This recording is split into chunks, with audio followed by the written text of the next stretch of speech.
Benah-benah MBG, kami akan melanjutkan pembahasannya. Di studio sudah ada 3 narasumber pemirsa. Di sebelah kanan saya adalah Alven Stoni, Ketua Umum DPP Gabungan Pengusaha Makan Bergizi Indonesia atau GAPEMBI. Selamat malam Pak Alven. Malam. Berikutnya juga ada Ubaid Matraji, Kornas Jaringan Pemantau Pendidikan atau JPPI. Mas Ubaid, selamat malam. Selamat malam. Kemudian juga ada Tulus Abadi, Ketua Forum Konsumen Berdaya Indonesia atau FKBI. Pak Tulus, selamat malam. Terima kasih semuanya sudah hadir di Kontroversi. Mas Ubaid, saya mulai dari Anda ketika kita sudah membahas ini dari 2 minggu lalu sebetulnya ketika puncak kasus itu terjadi. Belum tahu sih akan semakin meningkat atau tidak. Tapi apakah sejak itu Anda melihat ada perbaikan dalam 1 minggu terakhir ini? Atau justru kondisinya semakin memburuk? Kami melihat berdasarkan data di lapangan, kok belum ada tanda-tanda perbaikan ya. Sampai terakhir hari Minggu kemarin ada pernyataan sikap, kemudian ada penutupan beberapa SPPG. Hitungan kami mulai Senin kemarin ya, Senin, Selasa, Rabu sampai hari ini Kamis, itu sudah 600-an lagi bertambah korban keracunan gitu ya. Jadi selama bulan September ini setiap minggu itu 1000 lebih korban berjatuhan gitu. Dan hari ini, hari Kamis, sudah lebih dari 600 dalam minggu ini gitu. Artinya Anda tidak melihat ada evaluasi yang signifikan yang dilakukan oleh BGN? Katanya kan BGN evaluasi begitu ya. Tapi kalau kita lihat kasus, kemudian jumlah korban, kok nggak ada tanda-tanda ada hasil evaluasi. Apa yang salah menurut Anda dari proses evaluasi yang dilakukan oleh BGN? Kesalahannya jelas. Sebenarnya kami kalau lihat di lapangan, sebenarnya kan masalahnya nggak hanya keracunan. Ada pemotongan harga yang sehingga standar nyampe di sekolah yang harus dimakan anak-anak itu di bawah standar gitu kan. Bahkan di bawah kemarin 10.000? Di bawah value 10.000? Ada sampai 6.000, 6.500 dan itu hanya tempe, goreng, sama nasi dan seterusnya, ini sangat di bawah standar gitu ya. Tetapi keputusan BGN adalah menutup SPPG yang ada kasus keracunan saja gitu. Sementara kasus-kasus yang lain di luar kasus keracunan dianggap nggak ada kasus gitu. Karena itu meskipun sudah ditutup, per hari ini sudah 600 lebih korban keracunan. Artinya ada banyak SPPG yang sebelumnya nggak ada korban keracunan kemudian menimbulkan keracunan gitu. Oke. Pak Tulus, ketika kita melihat hak anak-anak sebagai konsumen, sebagai seharusnya yang menerima manfaat dari makan bergizi gratis ini, tapi ternyata mereka harus mengalami keracunan, apakah menurut FKBI seharusnya ada konsekuensi berat atau konsekuensi yang lebih tegas dari hanya sekedar menutup SPPG yang bermasalah? Ya, ini menyangkut keselamatan ya, menyangkut keamanan pangan dan keselamatan dari siswa sebagai konsumen program MPG ini. Makanya dalam pernyataan kami adalah sebaiknya ini di moratorium dulu. Ya, artinya dihentikan sementara, kemudian dievaluasi total, diinformasi total, kemudian apa musabab terjadinya keracunan ataupun sebab-sebab lainnya, sehingga program yang sebenarnya spiritnya bagus memang betul-betul bisa terimplementasi dengan bagus dan bukan hanya mengejar target yang kemudian terlalu bombastis di dalam upaya mencapai angka 82 juta dalam tahun ini. Ini yang saya kira target ini terlalu dipaksakan tanpa persiapan-persiapan yang matang, sehingga akhirnya justru siswa atau masyarakat lain menjadi korban, dan ini menyangkut keselamatan dan menyangkut nyawa dari siswa. Tidak ada tanda-tanda moratorium, Pak Tulus. Malahan SPPG-nya bertambah lagi menjadi 10.093 per hari ini, kata Pak Dadan. Ya, itulah dan yang evaluasi akan dilakukan secara paralel. Kita sangat kecewa dengan kebijakan itu, yang kemudian justru pernyataan-pernyataan dari pejabat publik mengatakan ini kan yang keracunan hanya 0,017%, artinya dianggap sangat kecil dan yang lainnya adalah berhasil. Ini sebenarnya menyangkut keamanan, menyangkut nyawa, seharusnya tidak ada persentase apapun dalam hal itu.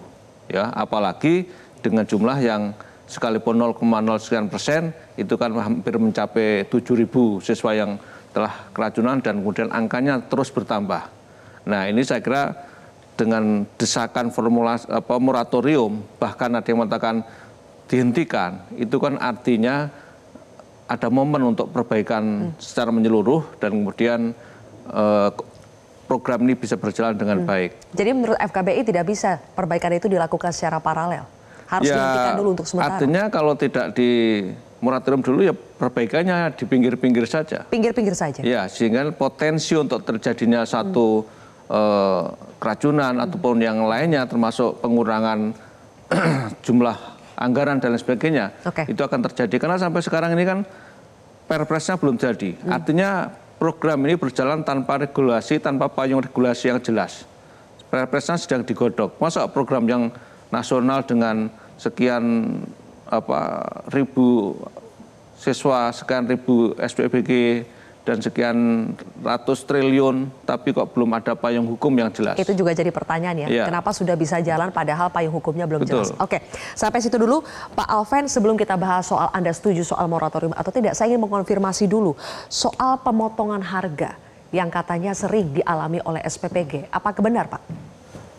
Saya kira itu tidak benar karena kami dari mitra SPPG atau mitra BGN berkepentingan hanya di insentif yang diberikan oleh BGN di dalam pengelolaan SPPG ini. Jadi persoalan pemotongan harga itu dilakukan sangat transparan dengan sistem at cost. At cost itu adalah setiap SPPG yang ada di daerah masing-masing itu punya tarif harga dari Dinas Perindak, dan kami tidak boleh pesan beras, pesan ayam, order ikan di atas standar yang sudah diumumkan setiap minggu oleh Perindak. Jika itu terjadi pasti adalah pelanggaran bagi SPPG. Jadi sangat clear kalau masalah pemotongan tersebut. Oke, jadi kan value dari makanan itu yang harus didapatkan oleh satu anak atau seorang ibu itu adalah Rp10.000. Apakah pernah di bawah Rp10.000? Karena sudah ada pemberitaannya 6.500 ada tuh terjadi di Makassar sehingga sampai harus menutup diri sendiri, terpaksa menutup diri. Ya, BGN menetapkan anak TK sampai kelas 3 SD anggarannya 8.000. Kelas 4 sampai SMA dan sampai SMA itu 10.000 anggaran yang tersedia. Jika terjadi ada yang 6.000, saya kira itu adalah pelanggaran. Karena ada pengawasan dari kepala SPPG-nya, ada yayasan di situ. Dan ada standar harga yang sudah ditetapkan oleh Perindak. Ada porsi proteinnya harus berapa, karbonya harus berapa, serat sayur harus berapa, dan sayurnya buahnya juga harus jelas. Oke, saya langsung tanya Pak Alven, kenapa banyak belakangan ini terjadi kasus keracunan? Dan apakah itu ada kaitannya dengan SPPG yang baru? Kata Pak Dadan kan rata-rata kasus keracunan itu sumbernya dari SPPG yang usianya baru kurang dari 1 bulan. Ya, jadi tidak berpengalaman itu Pak? Saya kira itu pengakuan yang jujur dari Pak Dadan kalau hal tersebut, karena SPPG ini kan dilatih hanya 3 bulan atau 4 bulan di pelatihan di kodam-kodam di se-Indonesia. Dan mereka langsung menjadi kepala SPPG, ya barangkali ada bimtek segala macam, yang membawahi 47 relawan yang ada di dalam SPPG tersebut. Jadi kalau pengakuan Pak Dadan itu memang kurang pengalaman, saya kira itu betul, tetapi teman-teman yang ada mitra SPPG ini juga banyak yang berpengalaman. Seperti saya sudah biasa, kami melayani pesawat Garuda dan segala macam itu, kami tahu seperti apa standarisasi melayani customers untuk Oke, ada yang makanan. berpengalaman, ada yang tidak Dapur berpengalaman. ini kan dari data yang ada, yang terstandarisasi dan tersertifikasi kan baru sekitar 90 ya. Jadi sangat minim dari jumlah yang ada. Artinya yang tidak tersertifikasi jauh lebih dominan dan itulah yang menurut saya potensi untuk kemudian menyajikan menu makanan yang tidak terstandar juga. Walaupun tadi dikatakan oleh Pak Elvan sudah dilatih, tapi kita lihat latihannya kan pelatihannya sangat instan ya, sehingga dengan sumber daya yang terbatas itu juga berpotensi proses makanan yang kurang baik. Ya katakanlah pelatihannya kan melibatkan ibu-ibu di sekitar lokasi yang kemudian kita bukan meragukan itu, tapi kan artinya kualitas sumber daya manusianya jauh di bawah standar. Dan belum bersertifikat? Ya tidak, tidak bersertifikat karena baru 90 dari 6.000 atau 10.000 malah. Apa alasannya kenapa belum banyak yang bersertifikat? Masih sedikit sekali. Sebenarnya SOP-nya BGN, MBG ini sangatlah ketat. Kalau kita baca juknis-juknis yang ditandatangani oleh kepala badan, itu luar biasa standarnya, sudah memenuhi standar kualitas dan standar dari catering yang levelnya sudah sangat bagus. Persoalannya adalah kami kan diberi waktu 45 hari dari semenjak disetujui dan itu harus jadi bangunan dan dapurnya. Dan sebelum jadi, sebelum operasional, kami juga dilatih oleh dari Puskesmas, dari Kadinkes, dari BP POM,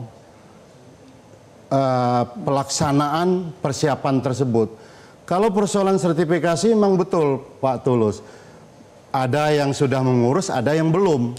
Tetapi standar sertifikasi itu sendiri sudah terpenuhi di dapur kami masing-masing. Barangkali kertas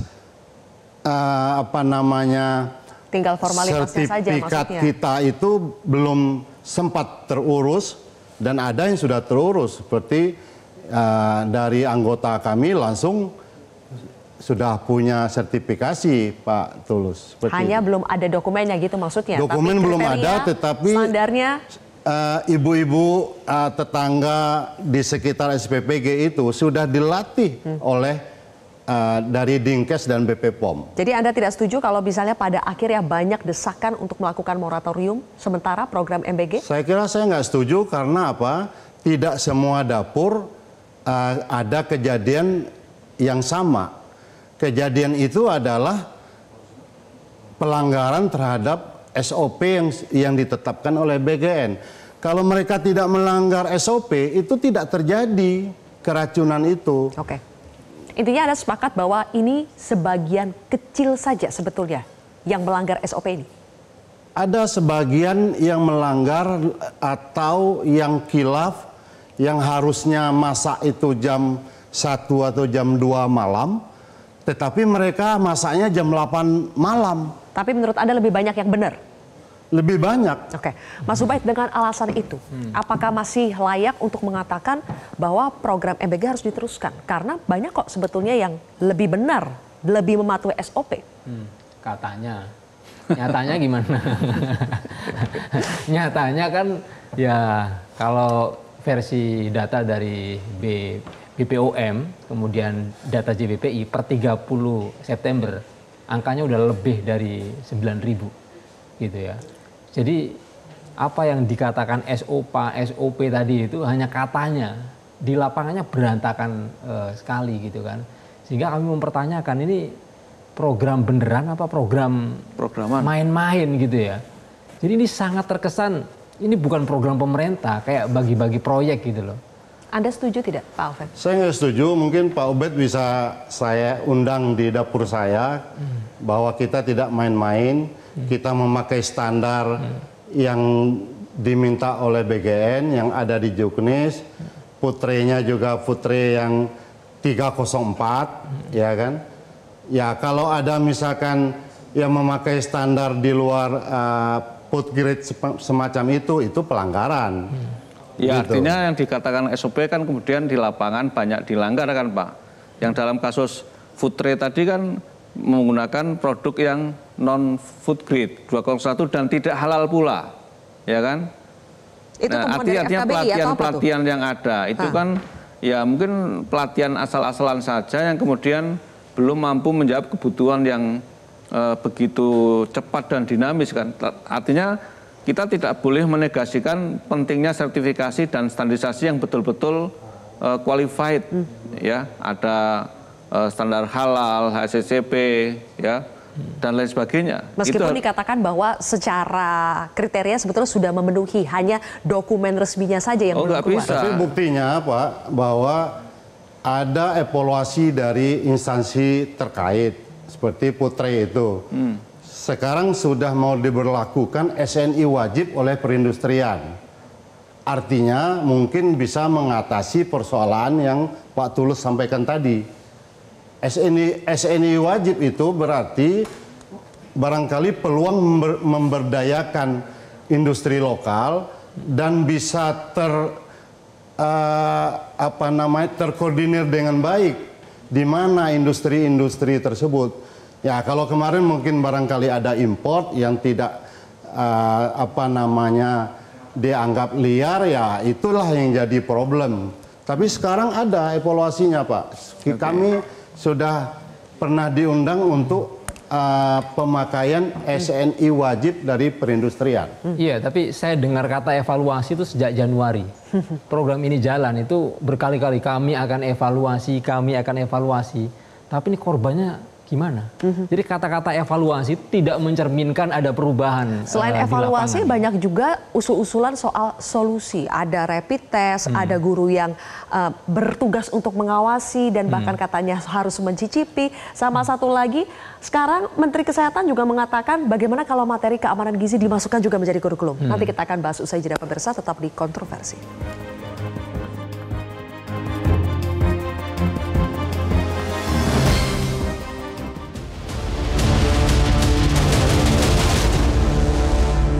Jelajahi cara baru mendapatkan informasi. Download Metro TV Extend sekarang.